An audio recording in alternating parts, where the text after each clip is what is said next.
James Dean is a strange case.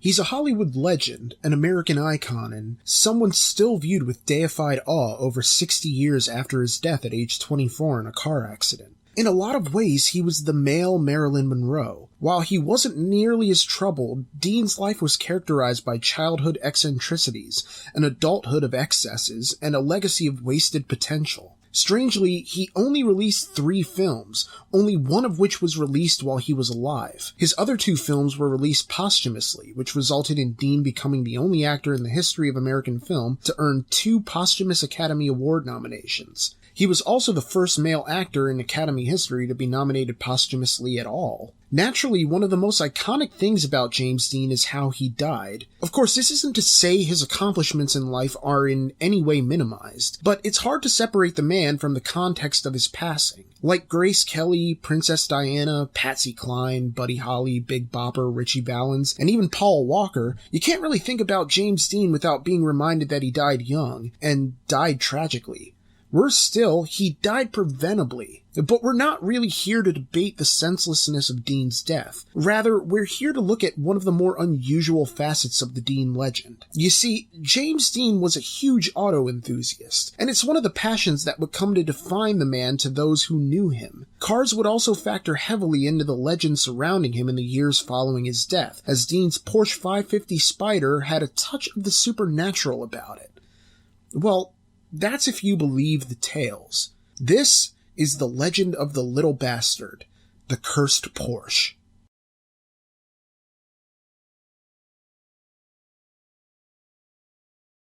James Dean was born on February 8, 1931 in Marion, Indiana. His mother, Mildred, was the daughter of a local farmer, and his father, Winton, was an ex-farmer with a Quaker lineage stretching back to the Mayflower, or so it was said. Winton eventually quit the farming business to become a dental technician, earning enough money to move Mildred and young James to Santa Monica, California to ride out the Depression. However, when Mildred passed away from uterine cancer, James was sent to Fairmount, Indiana to live with his aunt and uncle on their farm. Of course, there were worse places a boy could have been sent, but James was absolutely crushed just the same. Oh, and I'm going to call him James for this boyhood section rather than Dean, because there are multiple Deans here, so yeah. But anyway, it wouldn't have been an exaggeration to call Mildred a beloved mother, considering just how close she and James had grown. As a little boy, James would write down a wish each night and then stuff the paper slip under his pillow. His mother would then sneak into his bedroom and read the piece of paper, and then find a way to make the wish come true the following day. And that's just for starters.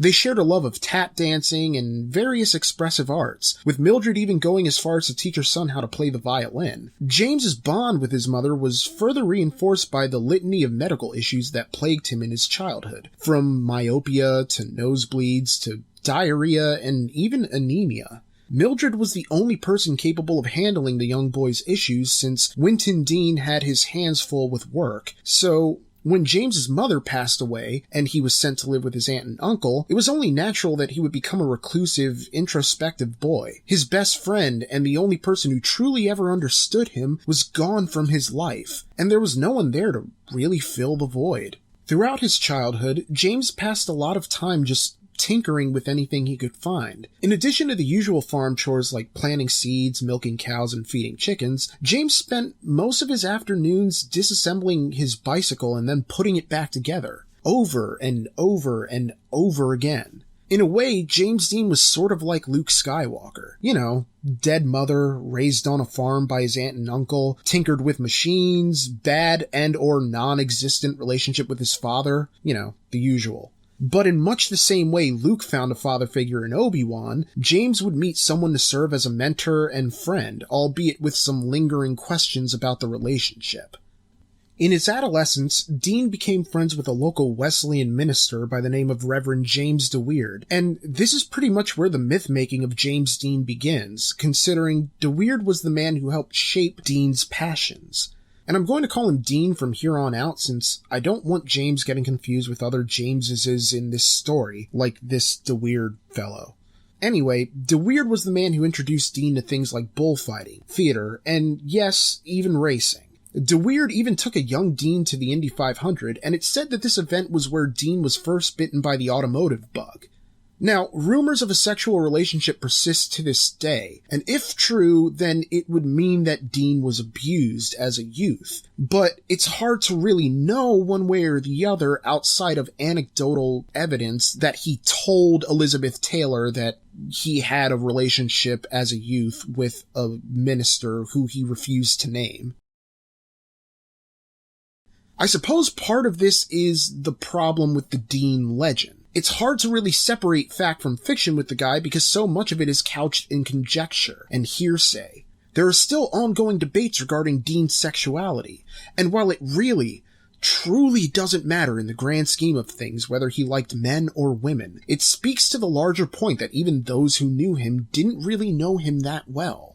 Anyway, when Dean graduated high school in 1949, he moved back to California to live with his father and his new stepmother, with the goal of pursuing acting since he'd developed a unique talent for onstage expression. To celebrate his graduation, Winton bought James a used 1939 Chevy, which became the new gadget he'd tinker with for days on end. But Dean's newfound relationship with his father was short-lived as he dropped out of UCLA to pursue acting full-time. Dean's father fully anticipated that his son would fall short of his goals in the entertainment industry, but instead, something unexpected happened. James Dean started getting noticed.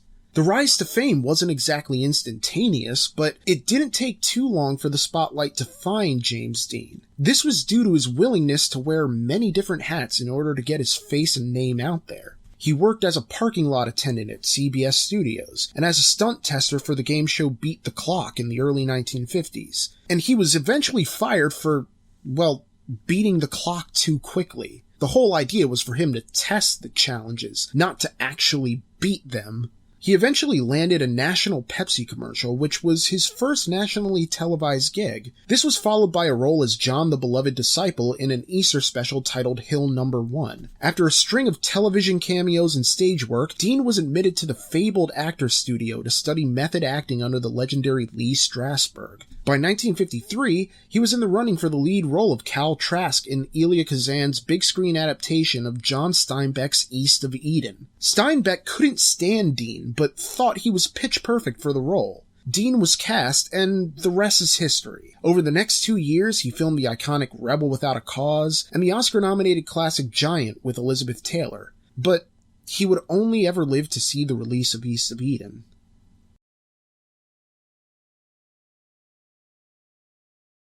After filming East of Eden, Dean had achieved celebrity status, which also meant he had now achieved the means to pursue his other passions. Not long after the completion of filming, Dean had begun stocking his garage with all sorts of automotive interests. He initially purchased a 650cc Triumph Tiger T110 from the 1955 model year, and followed it up with the sporty 1953 MG TD, before upgrading to a 1955 Porsche Super Speedster, which was purchased just prior to shooting Rebel Without a Cause. Dean acquired the Speedster through LA-based foreign car dealer Johnny Von Neumann, whose Competition Motors was pretty much the place to go if you wanted a prohibitively expensive import in your driveway. In short order, Dean became fixated with fast cars, and the cult of personality surrounding car culture as well. Sure, Dean had always been interested in cars, but much like with Patrick Dempsey, his Hollywood exploits provided him the means to actually pursue it in earnest. Considering Dean was only on his second major studio picture, his newfound racing obsession hadn't yet become a problem for Warner Brothers. Now, this isn't to say that Dean just leapt into the racing world all willy-nilly. By the time he decided to hit the racetrack, Dean had logged well over 1,000 miles on his Speedster, in addition to the countless hours and miles he logged on his previous vehicles, motorcycles included.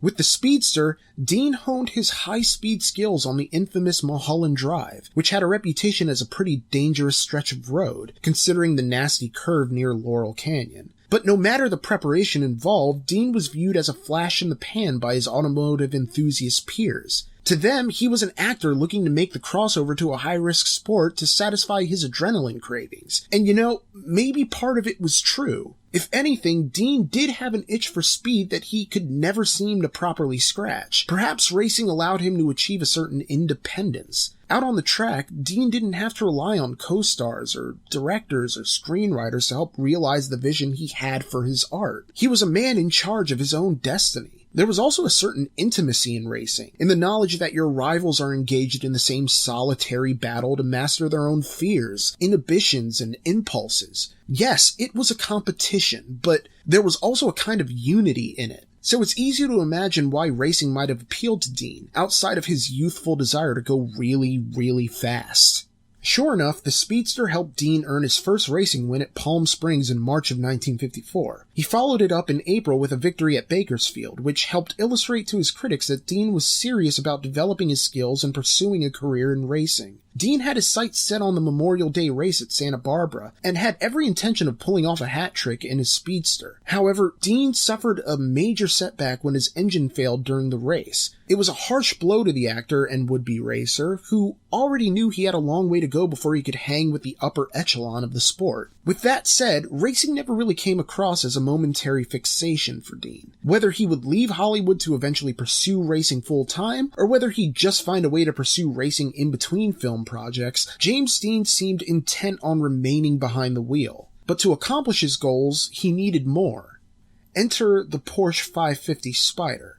As Road and Track would describe it, the 550 Spider was Porsche's first pure race car, godfather to the likes of the 917, 956, 962, GT1, right up to the 2013 hybrid 918 Spider. And it had a history as rich as the Porsche brand itself. Basically, after Ferdinand Porsche passed away in 1951, Ferry Porsche looked into creating a proper racing-focused car, and not simply a sports car that would pay lip service to the notion of automotive athleticism. So Porsche got Dr. Ernst Fuhrmann, the future chairman of Porsche AG in the 1970s, and the man responsible for the 547 engine, otherwise known as the Fuhrmann engine, to head up the engine design for this particular car. Fuhrmann took a boilerplate flat 4 and utilized a complicated configuration of gears to create a 4-cam setup. Fuhrmann was aiming for something more sophisticated, and this was his ticket, with twin distributors in the intake cam allowing for a dual-plug ignition system, for example.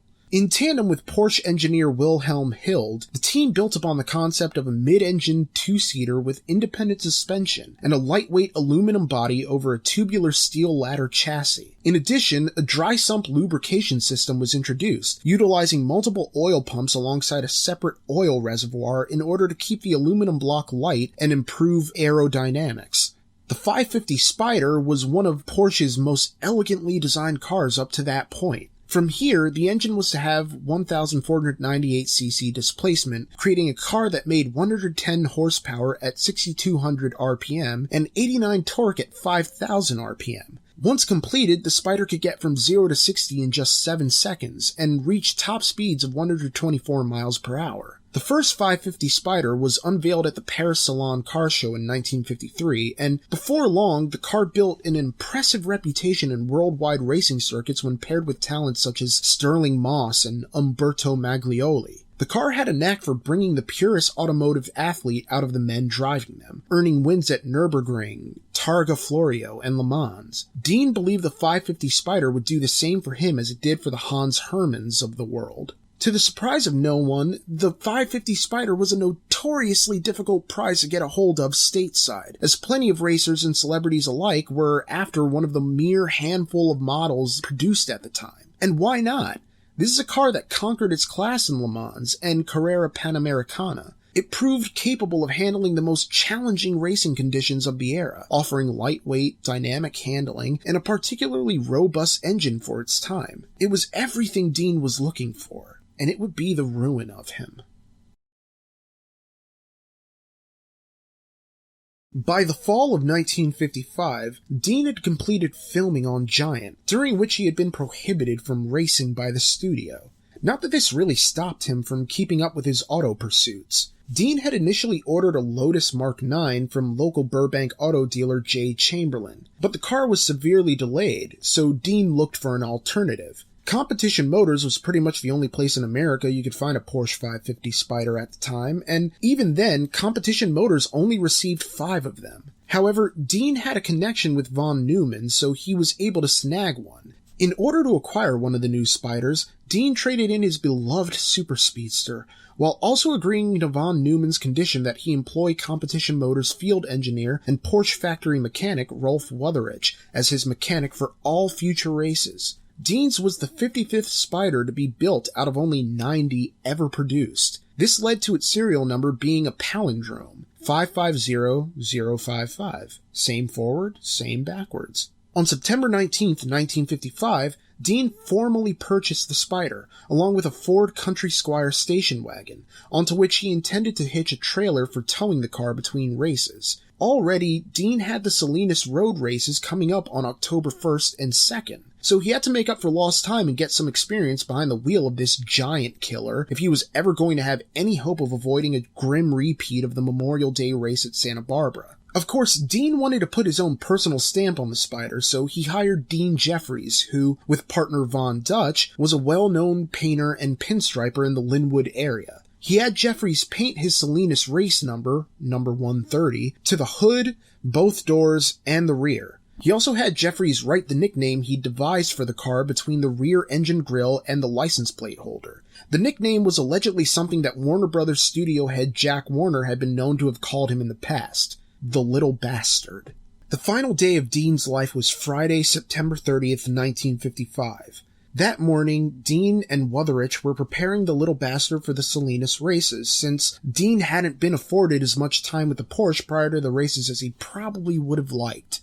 You have to remember, he logged over 1,000 miles on the Speedster before he ever attempted racing it, and he traversed a wide variety of terrains in preparation for the challenges that would face him as a racer. But he wasn't really provided that luxury with the Spider since he'd so recently acquired it. You could make the argument that Dean wouldn't have needed long to become accustomed to the car, but this wasn't just any car. It was designed with a more skilled class of racer in mind than a guy like James Dean, who had talent but wasn't anywhere near the experience level of some of his more successful contemporaries. At first, the plan was for Dean's friend Bill Hickman to take the Country Squire and trailer the Little Bastard in back. They would be joined by Sanford Roth, a photographer with Collier's magazine who intended to publish a story on Dean's racing career. However, Wutherich believed it would be a better idea for Dean to drive the Little Bastard to Salinas himself, since he hadn't had nearly enough time behind the wheel. Although it was 1:15 in the afternoon, the group decided to have a late breakfast at Hollywood Ranch Market across the street from Competition Motors on Vine. After the group set out from Competition Motors, they made a stop at the Casa de Petrol service station on Ventura Boulevard at Beverly Glen in Sherman Oaks, California, where the iconic photo of Dean and the Little Bastard was taken. The group then made its way north on Route 99 toward Bakersfield. At around 3:30 that afternoon, Dean was pulled over by the California Highway Patrol on Wheeler Ridge in the San Joaquin Valley south of Bakersfield. Dean had been driving 65 in a 55, and Hickman received a hefty fine as well since he was 20 miles per hour over the speed limit for any vehicle towing a trailer. Because you have to remember, even though the Little Bastard wasn't in the trailer, he was still bringing the trailer along anyway. It was after the patrolman departed that the group came up with an idea that, while not necessarily a bad thought in itself, ultimately proved to have tragic consequences. Now, it's not certain who thought of it first, although it wouldn't be surprising to learn that Dean proposed it. The idea was to cut through Route 166/33 to bypass downtown Bakersfield and come out at Blackwell's Corner on Route 46. It was at Blackwell's Corner where Dean would make his last stop, meeting up with fellow Salinas-bound racers Lance Reventlow and Bruce Kessler. The gang all agreed to meet for dinner at Paso Robles a few hours later. However, en route to Paso Robles, Dean made the impetuous decision to speed up and leave the Country Squire in the dust. Dean tore ass down Route 46, attempting to make the most of his last chance at wheel time in the Little Bastard prior to the races. If he was ever going to be taken seriously as a racer, he had to test himself. He had to push his limits, right? But no. Sadly, Dean's luck ran out. And it ran out when a 1950 Ford Custom Coupe, driven by 23-year-old Cal Poly student Donald Turnipseed, moved to take the left fork on Route 41. Dean's last words were reportedly, "He's got to see us!" But it was 5:45 p.m., and the sun was low on the horizon, screwing with Turnipseed's view of the Porsche screaming in his direction. By the time he saw the Little Bastard, it was too late. Turnipseed slammed the brakes while Dean fell back on his racing instincts and tried to power steer the Little Bastard out of harm's way. But there wasn't enough room, and not nearly enough time, so the cars collided, with the Little Bastard flipping through the air and coming to a crash onto its wheels. Dean was mangled in the crash, with his left foot caught between the brake pedal and the clutch, while Wutherich was thrown from the car altogether and deposited on the side of the road. Hickman and Roth arrived in the station wagon not long after the crash, with the photographer later declaring that the little bastard looked like a crumpled pack of cigarettes. One can only imagine how much worse this accident would have been had another car been directly behind the Porsche at the time. Needless to say, the tragedy here is similar to the tragedy that afflicted Princess Diana in that it took so long for emergency services to arrive at the hospital that what little hope there had been for Dean was essentially lost. In this instance, the delay wasn't due to any external forces impeding the ambulance's ability to actually get going. Rather, the delay in treatment was due to the remoteness of the crash site, as the nearest hospital was the Paso Robles War Memorial Hospital, which was over 28 miles away. Wutherich survived with a double fractured jaw and countless injuries to his legs and torso, while Turnipseed suffered a broken nose and cuts to his face. But because the Porsche's driver's side had taken the brunt of the impact, Dean wasn't so lucky. The actor suffered a broken neck, severe head trauma, and massive internal bleeding. By the time the ambulance made it to the hospital, it was too late. James Dean was pronounced dead on arrival. He was just 24 years old. In a spooky, ironic coda to all this, Dean had filmed a road safety PSA prior to his death in which he encouraged young drivers to slow down, stating, "The life you might save might be mine." Spookier still, just 1 week before the accident, Obi-Wan Kenobi himself, Sir Alec Guinness, issued a warning to Dean after seeing the little bastard up close, declaring that Dean would be dead in a week if he drove the thing. Sure enough, Dean laughed it off, as if listening to Obi-Wan Kenobi was some sort of bad idea for a guy who grew up like Luke Skywalker. But then, even the creepiness of the circumstances surrounding Dean's death were less peculiar than the legend that would arise from its aftermath. Namely, that the little bastard was cursed.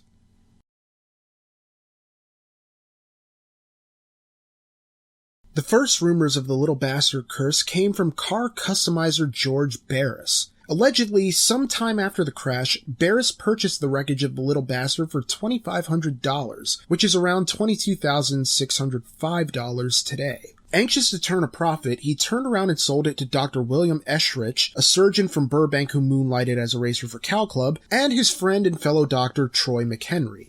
You see, Eschrich needed a new motor for his Lotus Mark 8, and figured the 4-cam motor used in the little bastard would serve him well at the Pomona races. Sadly, he couldn't have been more wrong. Eschrich struggled like he rarely had before, sustaining some pretty bad injuries when the Lotus inexplicably locked up on him. The result? Eschrich spun wildly out of control and rolled over in the middle of a turn. But even then, he didn't suffer as badly as his buddy Troy McHenry, who was killed when his car lost control and smashed into a tree. As it turns out, McHenry had borrowed the little bastard's transaxle to use in his own Spider. Following the accident, there was debate over just what caused the malfunctions in the first place, with the operating theory being that the crash was caused by a steering failure that had nothing to do with the salvaged pieces from the little bastard. But with 2 deaths under its belt and major injuries to 3 other men, there was enough of a foundation on which to build the curse mythology. So why is Barris credited with getting the myth off the ground and not Eschrich? Well, for one, Eschrich never believed in the legend, simply chalking up his accident and his friend's death to bad luck and standard equipment failure. But as one of the men to popularize modern custom car culture in the United States, it behooved Barris to see that the legend only grew, since he had come to reacquire the parts to the little bastard. In further promoting the legend, Barris beefed up his role in the creation of the car, while also exaggerating his friendship with the late Dean. For instance, Barris claimed that Dean came to him for advice on what to do with the car's exterior design, even asking if Barris could do the paint job on the little bastard for him. Barris allegedly told Dean that they should add a red stripe to each fender, and he even got Von Dutch to do the racing stripes for Dean. But according to Porsche historian Lee Raskin, the racing stripes would have already been on the car when it was delivered to competition mode. Oh, and remember Dean Jeffries, the painter and pinstriper who'd built a reputation in the LA area? He had actual records proving he did all the painting on the little bastard himself. According to Jeffries, not only were Barris and Dean not friends, Barris never even saw the car up close while Dean was alive, much less touch or work on it. Now, while it's true that Barris absolutely did have Hollywood connections and would later go on to produce such pop culture icons as the original Batmobile, Barris made himself an integral part of the mythos of the little bastard, such as when he claimed that while the car was in park at his shop, it sprung to life, changed gears, and crashed into a wall. It was that kind of absurd myth-making that helped Barris spread the legend of the little bastard far and wide. That, and a considerable amount of physical resources. With the majority of the bodywork rendered unsalvageable, Barris decided to recreate the car from the scraps he had left, and cover it in a sheet metal body. He would later loan the car out as a touring display for the California Highway Patrol as part of an exhibit on automotive safety. The car was a popular exhibit since interest in Dean remained high, but the curse mythos had yet to take hold. 20 years later, Barris would use his autobiography to perpetuate what many believed to be an entirely apocryphal history for the little bastard. To hear Barris tell it, he purchased the little bastard from Dean's family after the crash, and he had it transported to his shop. However, in the process of unloading it off the truck, it supposedly fell and crushed the legs of one of the mechanics. After the death of Dr. Troy McHenry, Barris would go on to claim that another man was paralyzed after using a transaxle from the little bastard. Later, a fire at a car garage in Fresno would allegedly burn every single car, except for the cursed spider, which went virtually unharmed. From there, Barris would claim that even people who'd been passengers in the car were cursed. In this instance, Barris relays a fuzzy piece of history. He alleges that Rolf Wutherich, Dean's sole passenger in the little bastard, was convicted of murdering his wife. While it's been said that Wutherich snapped during an argument with his wife and then proceeded to stab her 14 times with a kitchen knife before trying to commit suicide himself, both husband and wife supposedly survived in this story. So you can't really be convicted of killing someone you didn't successfully kill, right? But this is the thing, it's hard to prove that this story actually happened. It really is hard to find any independent corroboration for the stabbing itself outside of a few history-related articles about the James Dean crash. I mean, I tried like hell to find a police report or a special interest piece of Wutherich's life that might have mentioned the incident, but I had no such luck. The best I could find was the History Channel website's official write-up on the Dean curse. In short, it's a smaller mystery embedded within the larger mythos of this Dean curse. And we'll come back to why this Wutherich thing might be so elusive a bit later, but for now, let's turn back to the string of oddities surrounding this car. Through Barris, the tale of the curse escalated with countless stories. For example, a truck transporting the car to Salina skidded, and the driver, a man by the name of George Barkhuis, was thrown from his truck and then crushed to death when the little bastard fell off the flatbed. Now, 2 years after that, the car supposedly broke in half and scattered onto the freeway, nearly causing a fatality. And then the car was later moved to an exhibit in Sacramento where it broke a teenager's hip after falling from its display. A thief would then rip his arm to the bone on a jagged piece of metal while attempting to steal the steering wheel off the little bastard. But it keeps going. So you see, 2 tires from the Spider that Barris had sold to a New York auto enthusiast blew out on the highway and caused the man's car to go careening into a ditch. Later, a collector who salvaged a piece of metal from the cursed car would plead with Barris to take the wretched souvenir off his hands, claiming that not long after acquiring the piece of scrap, he lost his wife, his kid, his house, his job, and his health since he made the phone call to Barris from a hospital bed where he was currently engaged in dying. In general, these claims seem silly, but they take on mythic proportions in their totality. Just one of these things happening would be insane, but all of them? It seems like a cut and dry case, no? Like this thing has to be cursed, right? Except, according to aforementioned Porsche historian Lee Raskin, many of these claims are outright falsehoods. More pointedly, the only confirmed and corroborated story of the curse is the death of Dr. Troy McHenry and the injuries to Dr. William Eschrich. Everything else is just wild speculation, and that's mostly because Barris neglected to offer any names or documentation to support his claims. The truck driver who supposedly was crushed to death when the little bastard fell off his flatbed? Well, despite having the unique name of George Barkhuis, no such obituary or accident report turned up with that name. Basically, very little about the curse is supported by objective fact. And this is where we come back to Rolf Wutherich. I mean, I suppose if you want to claim that Wutherich's downward spiral is a part of the curse, you can claim that, although to what extent is difficult to prove. Although it's true that Wutherich was killed in a drunk driving accident in 1981 after decades of depression surrounding the Dean crash, that's not so much a curse as the long black hand of guilt having its poke. After having countless surgeries to repair his hip in the 6 months following the crash, Wutherich struggled to find employment, having been canned by Competition Motors for being unruly. He tried to salvage a career as a freelance Porsche mechanic and then served off and on with the Porsche racing team in the late 1950s, before alcoholism and severe depression really took hold. In 1979, he returned to Germany to find work with a Honda dealer, only to eventually succumb to his demons in the aforementioned drunk driving accident in July 1981, as an intoxicated Wutherich lost control of his vehicle and crashed into a home in the town of Kupferzell. Naturally, Wutherich's immense guilt is occasionally used as circumstantial evidence for the theory that it had been Wutherich driving the little bastard when the crash occurred, and not Dean.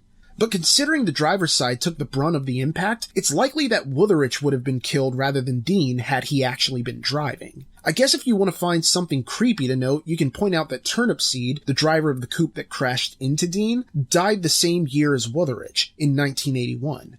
He passed away from cancer and, like Wutherich, refused to talk about the crash outside of the official deposition. Turnipseed was cleared of any wrongdoing, since it was determined that the sunset, coupled with the neutral color of the Porsche, made it difficult to see what was coming. Ultimately, the crash had effects on those who survived it, but that's to be expected of any car accident. That doesn't elevate the legend to the level of a curse. But many believe it anyway, for much the same reason it's believed that Lee Harvey Oswald couldn't have acted alone. It's hard to imagine someone as substantial as James Dean meeting such an inglorious end.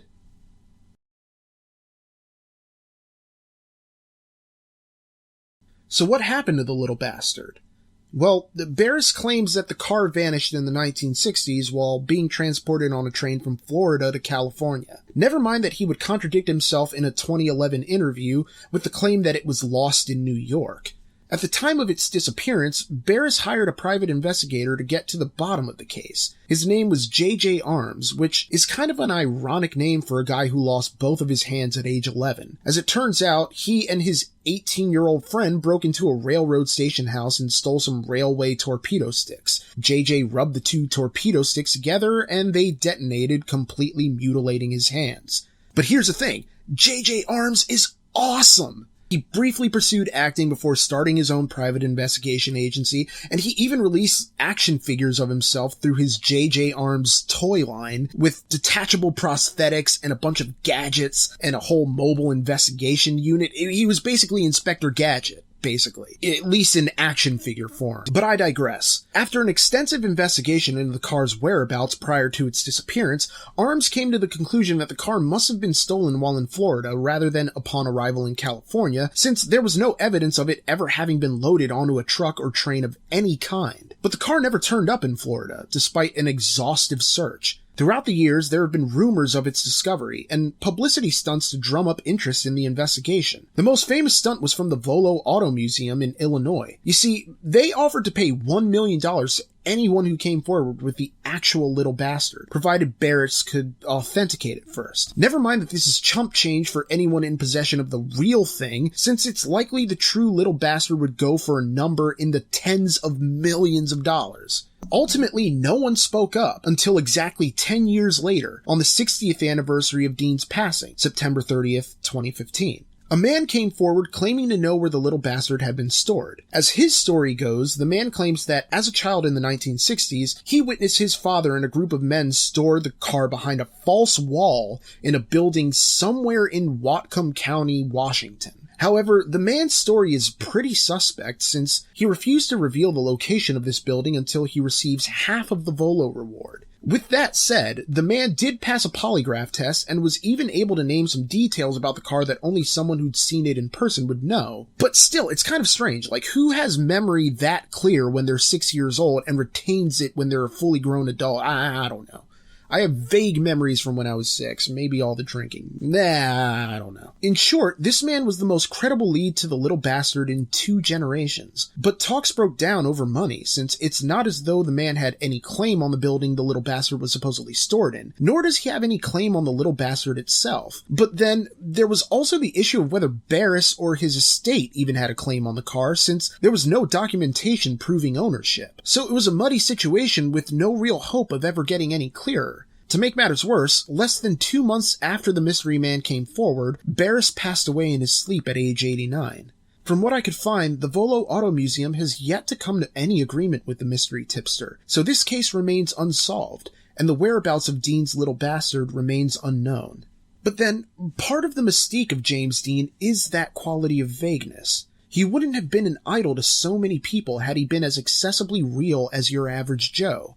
This isn't to say that Dean wasn't a man of depth and definable richness formed by a life of hardship and emotional isolation. Rather, Dean is an enigma, someone who is both knowable through his passion, yet unknowable past those surface identifiers. The question of who James Dean was is invariably eclipsed by the question of what he might have done had he lived. 24 is far too young for anyone to die, much less someone capable of leaving an impression as indelible as Dean has in his films. But while 24 is young, it's not so young to pass into legend, and live forever in its crucible.